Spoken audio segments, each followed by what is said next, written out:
Hello everyone. विजय पथ academy Bilaspur के YouTube channel पे मैं मनीष वैष्णव आपका हार्दिक स्वागत करता हूँ। यह वीडियो पुलिस कांस्टेबल के लिए पंचायती राज विषय से संबंधित एमसीक्यूज मैं आपके लिए लाया हूँ और ये तीसरा पार्ट है। यहाँ पे देखिए, पीजीपीएससी प्री और व्यापम के बैच जो है वो लॉन्च कर रहे हैं और अगले वीक से 1 अगस्त से ही जो है ये लॉन्च हो चुका है। शाम को 4 बजे से लेके 8 बजे तक यहाँ पे कक्षाएं संचालित हो रही हैं। देखिए, पहला प्रश्न, सरपंच एवं उप सरपंच की अनुपस्थिति में ग्राम सभा में बैठक की अध्यक्षता कौन करेगा?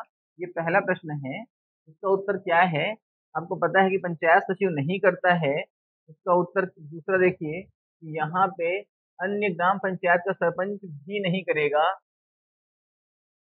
तीसरा, पंचायत का एल्डरमैन भी नहीं करेगा, क्योंकि ये पंचायत का एल्डरमैन वास्तव में ये होता है नगर पालिका और नगर पंचायत में एल्डरमैन होता है, जिसको मनोनीत किया जाता है, न कि निर्वाचित किया जाता है। ठीक है, तो इस चीज को ध्यान रखिएगा।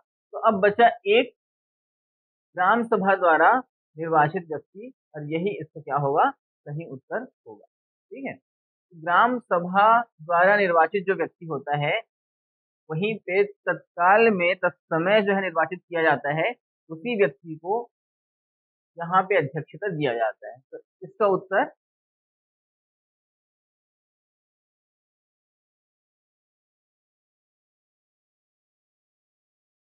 दूसरा, यदि ग्राम पंचायत की ग्राम सभाओं के मध्य मतभेद की स्थिति निर्मित होती है तो निर्णय कौन लेगा?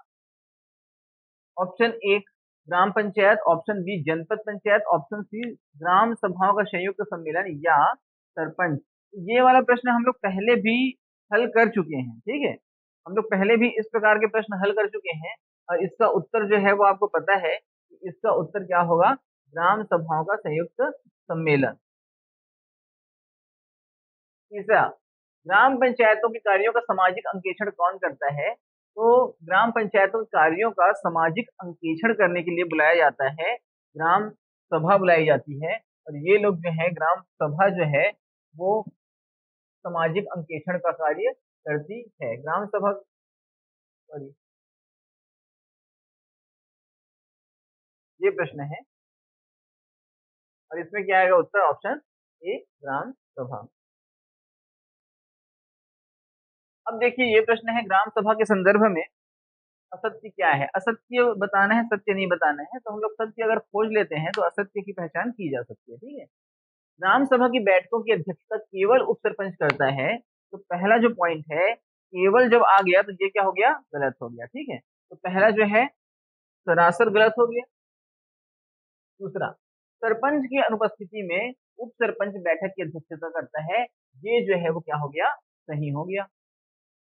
सरपंच की अनुपस्थिति में उप सरपंच की भूमिका महत्वपूर्ण होती है और वही उसकी अध्यक्षता करता है। तीसरा, सरपंच उप सरपंच की अनुपस्थिति में ग्राम पंचायत का वरिष्ठ पंच बैठक की अध्यक्षता करेगा। तो यहाँ पे देखिए, सरपंच और उप सरपंच की अनुपस्थिति में ग्राम पंचायत से एक व्यक्ति जो है वो चुना जाता है, वरिष्ठ पंच होना आवश्यक नहीं है। तो यहाँ पे हम लोग, एक प्रकार से परंपरागत नीति होती है कि किसी वरिष्ठ व्यक्ति को, जो सम्मानीय व्यक्ति है, उसको अध्यक्षता के लिए परंपराओं की वजह से चुन लिया जाता है। लेकिन विधि में, कानून में ऐसा स्पष्ट नहीं है कि वरिष्ठ व्यक्ति, कोई सबसे ज्यादा उम्र का व्यक्ति, उसको चुना जाएगा। तो ये वाला जो है ये भी क्या हो जाएगा? गलत हो जाएगा। तो ऑप्शन देखो, 1 और 3 कहाँ पे है? तो उत्तर आएगा आपका डी, 1 और 3, क्योंकि यहाँ पे पूछा गया है सत्य को नहीं, असत्य को, और दूसरा जो है वो सत्य है, इसलिए इसका ऑप्शन डी होगा। जिला पंचायत के विषय में असत्य कथन का चयन करें। यहाँ पे ये प्रश्न जिला पंचायत के विषय में है और यहाँ पे फिर देखिए कि पहला है, सामान्य प्रशासन समिति में स्थायी समितियों के सभापति सदस्य होते हैं। तो सामान्य प्रशासन जो समिति होती है उसमें जितने भी स्थायी समिति हैं सभी के सदस्य जो हैं वहां पे होते हैं। तो पहला उत्तर आपका सही है। दूसरा, सामान्य प्रशासन समिति के सदस्यों का निर्वाचन जिला पंचायत के सदस्य करते हैं। तो यहाँ पे ये उत्तर हो जाएगा गलत, क्योंकि जिला पंचायत के सदस्य उनका निर्वाचन नहीं करते। तीसरा, शिक्षा समिति का सभापति जिला पंचायत का उपाध्यक्ष होता है। ये उत्तर इसका सही है, क्योंकि जो भी जिला पंचायत का उपाध्यक्ष है उसे ही बनाया जाता है शिक्षा समिति का उपाध्यक्ष। तो यहाँ पे ध्यान दीजिएगा, जो भी उपाध्यक्ष है उसको शिक्षा समिति का दायित्व मिलता है। शिक्षा समिति का सभापति जिला पंचायत का उपाध्यक्ष होता है, ये क्या है? सही। शिक्षा समिति के सदस्य जिला पंचायत के अध्यक्ष द्वारा नियुक्त किए जाते हैं। ये उत्तर क्या हो गया? गलत। तो अब यहाँ पे देखिए, असत्य कथन 2 और 4 है। 2 और 4 कहाँ पे है? ऑप्शन नंबर सी में है। ठीक है, अगला, वैद्य क्या नहीं है। अब यहाँ पे ये प्रश्न देखिए, कौन सा जो है वो वैद्य नहीं है, ये वाला प्रश्न है। ठीक है, अब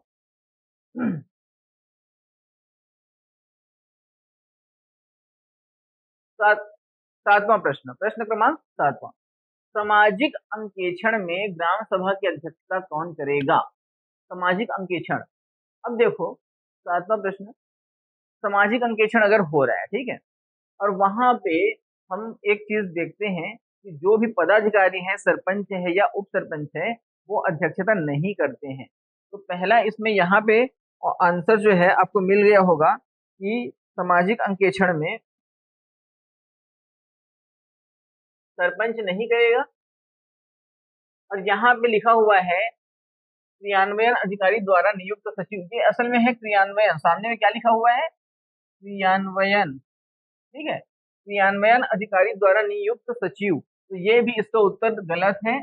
दूसरा, जनता द्वारा चुने गए प्रतिनिधि, तो प्रतिनिधि तो नहीं आएगा, मैंने बताया। तो अब क्या आएगा? तो सामाजिक अंकेक्षण में क्या होता है कि ग्राम सभा जो रहती है, उसी में से ग्राम सभा से एक व्यक्ति को, जिसका नाम मतदाता सूची में दर्ज है और जो 18 वर्ष से अधिक की आयु का है, उसको सभी मिलकर चुनाव करते हैं और उसी व्यक्ति को ग्राम सभा की अध्यक्षता सौंपी जाती है। तो इसका उत्तर ऑप्शन डी जो है एकदम सटीक है। बी जो है यहाँ पे प्रतिनिधि शब्द है, इसलिए ये क्या हो गया? गलत हो गया। प्रश्न अगला देखते हैं, वार्षिक कार्य योजना, हितग्राहियों का चयन, वार्षिक बजट, लेखा संपरीक्षा, वार्षिक लेखा तथा प्रशासनिक प्रतिवेदन पर प्रस्ताव ग्राम सभा पारित कर सकती है यदि, अब देखो ये ना बहुत ज्यादा महत्वपूर्ण विषय हैं। ठीक है, ये सारे के सारे विषय क्या हैं? अत्यंत महत्वपूर्ण विषय हैं। और यहाँ पे वार्षिक लेखा, प्रशासनिक प्रतिवेदन, लेखा संपरीक्षा, सबकी बात की जा रही है। ठीक है, अब इसमें से ऑप्शन देखिए आप, पहला ऑप्शन है ग्राम सभा में सरपंच उपस्थित हो, पहला चीज। ठीक है, यहाँ पे लिखा हुआ है कि ग्राम सभा पारित कर सकती है यदि ग्राम सभा में सरपंच उपस्थित हो, ये बहुत जरूरी नहीं। दूसरा, ग्राम सभा में सरपंच उप सरपंच, ये भी जरूरी नहीं है। ग्राम सभा में सरपंच उप सरपंच और समस्त पंच उपस्थित हो। इसके अलावा भी अब क्या चीजें आ रही हैं? ग्राम सभा में गण पूर्ति उपस्थित हो, ये सबसे महत्वपूर्ण है। गण पूर्ति अगर नहीं होगा तो बैठक क्या हो जाती है? स्थगित हो जाती है। तो ये चीज को ध्यान रखना है आपको कि उत्तर नंबर डी जो है वो सटीक उत्तर है इसका। निम्नलिखित कथनों को पढ़कर सत्य कथन का चयन करें। एक ग्राम पंचायत में एकाधिक ग्राम हो सकते हैं, पहला जो है वो सही है कि गलत? एक ग्राम पंचायत में एक से अधिक ग्राम हो सकते हैं, तो सही है कि गलत है? कभी कभी क्या होता है कि छोटे छोटे जो आंशिक ग्राम होते हैं ना, उनसे मिला के एक ग्राम पंचायत बनता है। ठीक है, तो यहाँ पे पहला जो है वो एकदम क्या है? करेक्ट है। सॉरी, पहला जो है क्या है? करेक्ट है।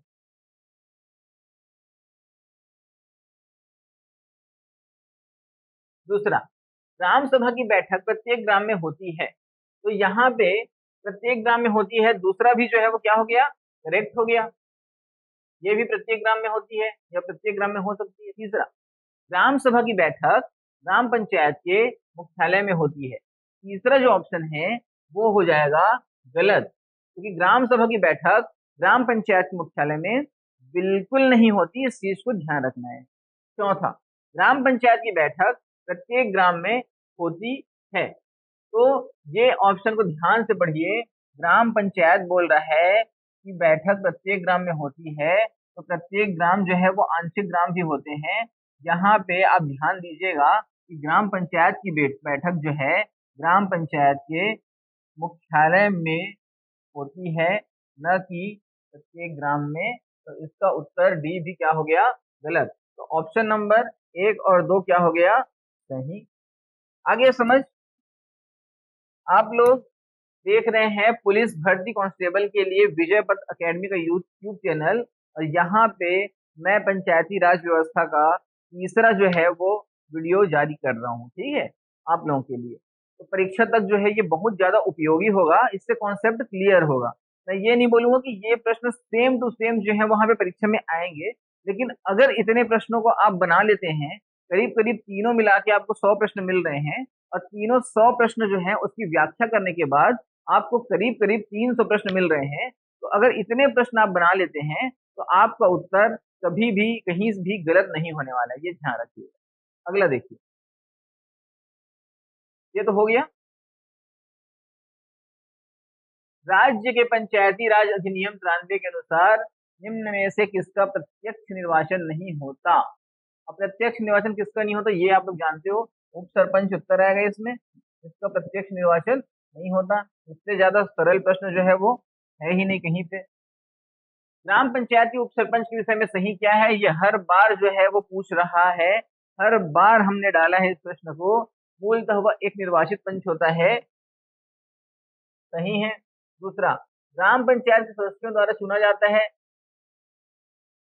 ये भी सही है। तीसरा, उसे प्रत्यावर्तित किया जा सकता है या रिकॉल किया जा सकता है या वापस बुलाया जा सकता है। तो मान के चलिए कि ये उत्तर जो है गलत हो गया, क्योंकि रिकॉल प्रक्रिया लाई जाती है पंच के लिए और सरपंच के लिए, ठीक है। तीसरा, उप सरपंच चुने जाने के बाद पंच पत्र से त्याग पत्र दे देता है, ऐसा कदापि नहीं करेगा वो, उसको करना ही नहीं है, घर चलाना है उसको।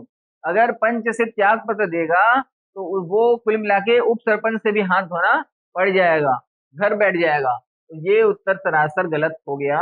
पांचवा है, पंच और उप सरपंच के रूप में उसकी भूमिका दोहरी होती है, ये उसका करेक्ट उत्तर है। तो यहाँ पे देखिए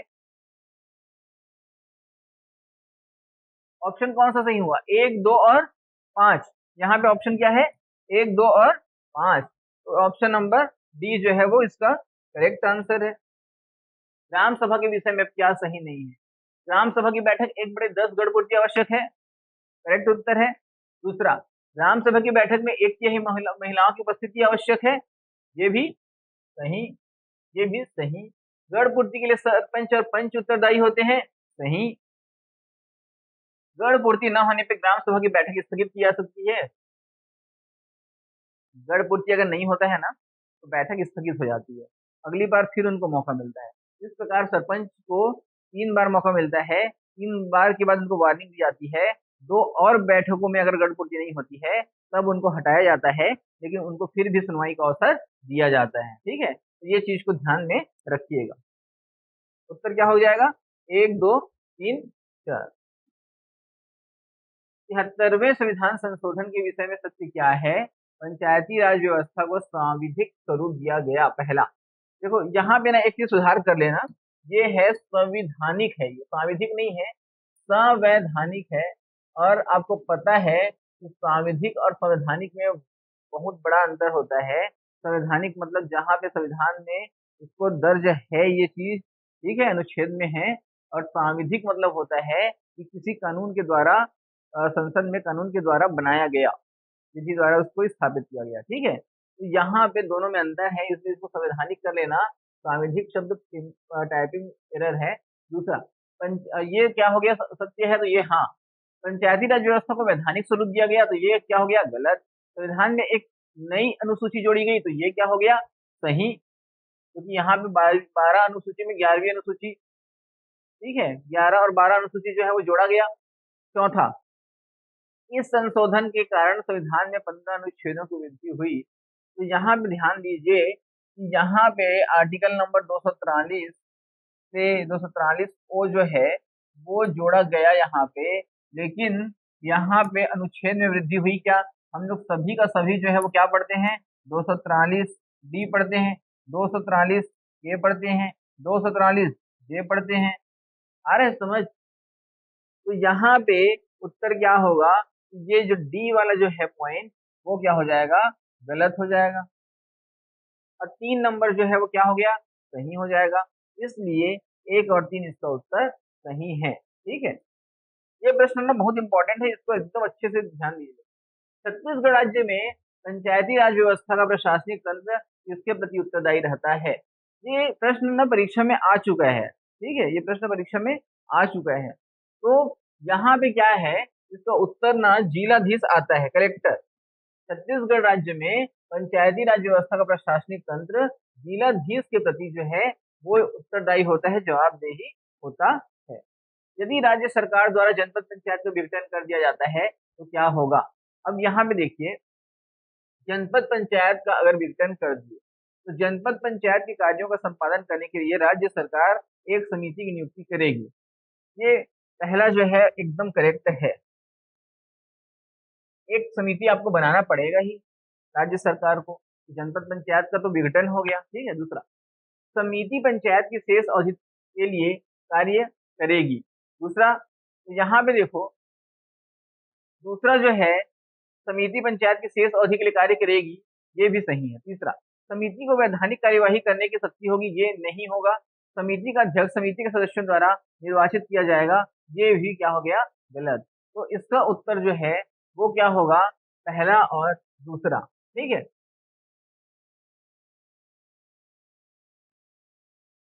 सॉरी, इसका उत्तर दो भी गलत होगा। समिति पंचायत के शेष अवधि तक के लिए कार्य करेगी, ऐसा नहीं होगा। समिति तब तक कार्य करेगी जब तक जो है वो चुनाव जब तक नहीं होता है तब तक कार्य करेगी।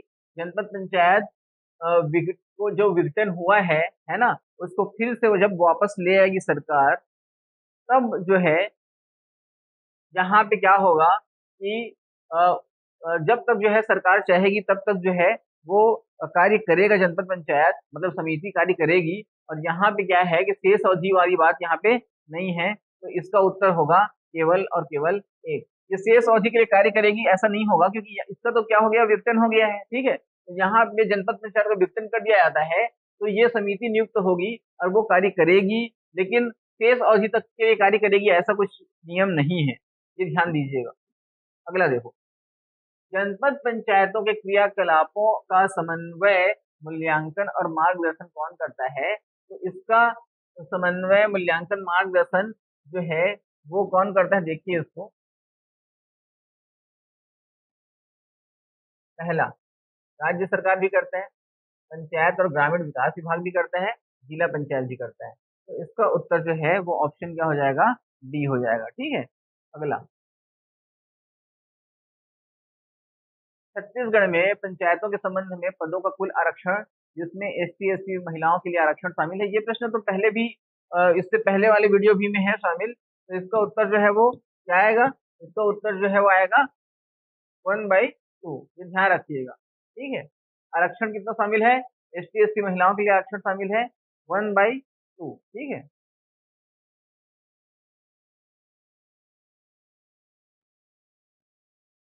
महिलाओं के लिए इसमें जो है वो आरक्षण 1/2 महिलाओं के लिए आरक्षित है, ये ध्यान रखिएगा।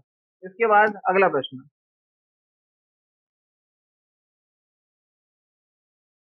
पंचायत चुनाव लड़ने के लिए उम्मीदवार की जमानत राशि के विषय में सही क्या है। पंचायत चुनाव लड़ने के लिए पंच उम्मीदवार के लिए 50 रुपए, सही है कि गलत है, सही है। पंच महिला उम्मीदवार के लिए 25 रुपए, ये भी क्या है, सही है। सरपंच उम्मीदवार के लिए 1000, ये भी क्या है, सही है। सरपंच अनुसूचित जनजाति के लिए कितना है, 50 रुपए, तो ये जो है वो क्या हो गया, गलत हो गया, क्योंकि इसके लिए भी जो है वो क्या होगा, 500 रुपए सरपंच के लिए। पंच के लिए 50 रुपए, आरक्षित के लिए 25 रुपए। सरपंच के लिए 1000, आरक्षित के लिए 500। तो यहाँ पे उत्तर क्या आएगा, 1, 2 और 3, ये इसका करेक्ट उत्तर है। अब अगला प्रश्न, छत्तीसगढ़ पंचायती राज व्यवस्था के अंतर्गत निम्नलिखित में से कौन सी इकाई अस्तित्व में नहीं है। 30वां। ठीक है, अब ये वाला प्रश्न जो है वो कितना सरल प्रश्न है, देखो तो। तहसील हम लोग पढ़े हैं क्या, नहीं पढ़े हैं, तो सीधी सा उत्तर इसका सीधा सा है यही। छत्तीसगढ़ पंचायती राज अधिनियम 1997 के तहत कौन सार्वजनिक अधिसूचना द्वारा इस अधिनियम के प्रयोजनार्थ गांव या गांवों के समूह को गांव के रूप में निर्दिष्ट करेगा? इसका उत्तर क्या है? तो इसका उत्तर जो है राज्यपाल, इसका सही उत्तर है। इसका उत्तर क्या है? राज्यपाल। तो इसलिए ये प्रश्न बहुत महत्वपूर्ण है, ये ध्यान रखिएगा कि छत्तीसगढ़ पंचायती राज के तहत सार्वजनिक अधिसूचना कौन जारी करता है? गांव या गांवों के समूह को गांव के रूप में कौन निर्दिष्ट करता है? तो इसका उत्तर है राज्यपाल। भारत के संविधान के यहाँ पे देखिए कि लिखा हुआ है, इस अनुच्छेद में कहा गया कि प्रत्येक पंचायत जब तक कि किसी कानून के तहत समय से पहले ही भंग नहीं हो जाती, उसकी पहली बैठक के लिए नियुक्त की गई तारीख से 5 साल तक जारी रहेगी और आगे नहीं। यहाँ पे पंचायत के कार्यकाल के बारे में बात की जा रही है, और पंचायत के कार्यकाल के बारे में जब बात की जाती है तो पंचायत के ईयर के बारे में बात की जाती है। और पंचायत का ईयर जो है वो हिंदी में आप लोग लिखते हो ये, और ईयर मतलब होता है ई, ये आपका ट्रीक है, ठीक है। तो इसका उत्तर हो जाएगा 243 ई। ये ना एक ट्रीक है, ईयर मतलब तो वाया से शुरू होता है, लेकिन हम लोग पढ़ते हैं ई से, तो उसी के हिसाब से, उच्चारण के हिसाब से हमने तय किया है। इसके पश्चात ये प्रश्न सेम टू सेम इससे पहले वाले क्लास में भी मैंने डाला था यूट्यूब में, ठीक है। अब देखिए धारा 37 पंचायतों के पदाधिकारियों द्वारा त्याग पत्र, इसका उत्तर यही है, ठीक है। ये उत्तर है। धारा 38 रिक्तियों का भरा जाना। धारा 39 पदाधिकारी का निलंबन। और धारा 40 ये। तो अब इसका उत्तर जो है देखो कि कहीं पे 4 है क्या, एक का ए बी सी डी है ना। ए में देखो 4 कहीं पे दिख रहा है क्या? नहीं दिख रहा है। बी में देखो 3 दिख रहा है क्या? ये उत्तर जो है वह इस प्रकार से है, 4 3 1 2। ये इसका सही उत्तर है, इसको सही उत्तर ये लिख लेना, ठीक है। वहां पे ऑप्शन मत देखना, ऑप्शन जो है वो गलत हो गया है। अगला देखिए, ग्राम पंचायत का सरपंच कब अप्रत्यक्ष रूप से निर्वाचित किया जाता है? जब सरपंच पद से त्याग पत्र दे देता है, जब सरपंच प्रत्यावर्तित कर दिया जाता है, जब सरपंच पदच्युत किया जाता है, या जब सरपंच का चुनाव लंबित हो। तो यहाँ पे अप्रत्यक्ष रूप से कब निर्वाचित किया जाता है? धारा 13 के अनुसार जब सरपंच का चुनाव जो है वो लंबित होता है, तब इसका उत्तर आएगा ऑप्शन डी। सरपंच का चुनाव जब लंबित है तब सरपंच जो है अप्रत्यक्ष रूप से चुना जाता है। एक विधायक जो जनपद पंचायत का पदेन सदस्य है, जनपद पंचायत के इस समिति का पदेन सदस्य नामांकित किया जा सकता है। जनपद पंचायत में जितने भी समिति होते हैं उनकी बात चल रही है, तो एक कोई विधायक है वो सभी समितियों का पदेन सदस्य होता है, पद धारण नहीं करता, लेकिन उसको पदेन सदस्य जो है वो बोला जाता है, माना जाता है। तो यहाँ पे देखिए शिक्षा समिति जो है वो उसका उत्तर सही है, कृषि समिति भी सही है, सामान्य प्रशासन समिति के सभी सदस्य होते ही हैं, तो उपयुक्त सभी में इसका उत्तर है ऑप्शन नंबर क्या हो जाएगा, इसका डी हो जाएगा। 26वां, अनुसूचित क्षेत्रों में जिला पंचायत की शक्तियों के विषय में क्या सही है? इसका प्रश्न ए देखिए, लघु जलाशयों की योजना बनाना करेक्ट है, समस्त सामाजिक सेक्टरों पर नियंत्रण सही है, जनजाति उप योजनाओं पर नियंत्रण भी सही है, राज्य सरकार द्वारा प्रदत्त कार्य भी सही है। इसका उत्तर होगा ऑप्शन ई, लिख लेना, उपरोक्त सभी, और ये इसका उत्तर करेक्ट होगा, ठीक है। इसमें ऑप्शन जो है वो नहीं लिखा गया है, गलती हो गया है, इसलिए इसको ध्यान दीजिए। अगला प्रश्न देखिए, ग्राम सभा की किस बैठक में ग्राम पंचायत का बजट पारित किया जाता है? तो जब भी बजट की बात आती है तो वहां पे होता है ग्राम पंचायत की साधारण बैठक में ही ये जो है वो चर्चा की जाती है, इस चीज को ध्यान दीजिएगा।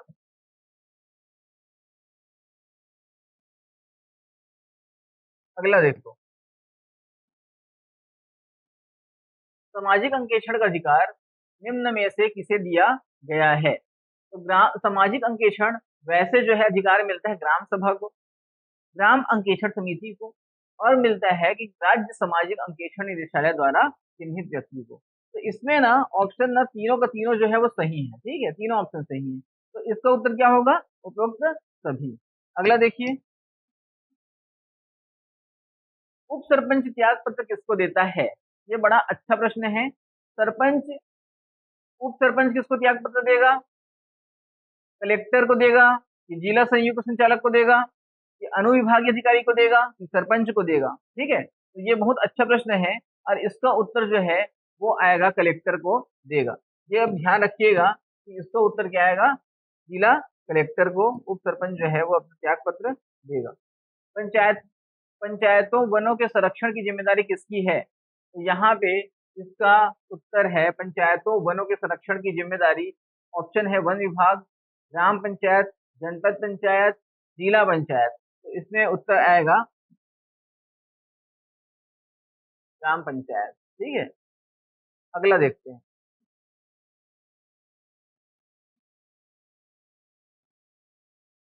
अच्छा, प्रश्न हो गया।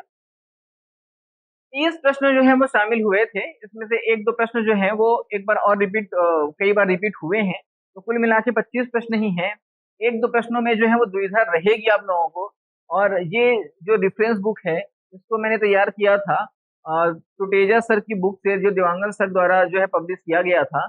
उसमें मुझे लगा कि ये स्टैंडर्ड जो है वो होगा उसमें, इसलिए तैयार किया था। तो गलती वगैरह जो होगा ना, तो उसको अगर त्रुटि होगा तो मैं उसको डाल दूंगा लास्ट में। ठीक है, लेकिन अभी तक जो है जितना क्वेश्चन हमने हल किया है उसमें गलतियां नहीं है। क्वेश्चन आप एक बार और देख लीजिएगा। उप सरपंच किसको त्याग पत्र देता है, इसके पहले ये महत्वपूर्ण प्रश्न है। ये सारे के सारे प्रश्न जो है 25 से लेके 31 30 31 तक ये अत्यंत महत्वपूर्ण है।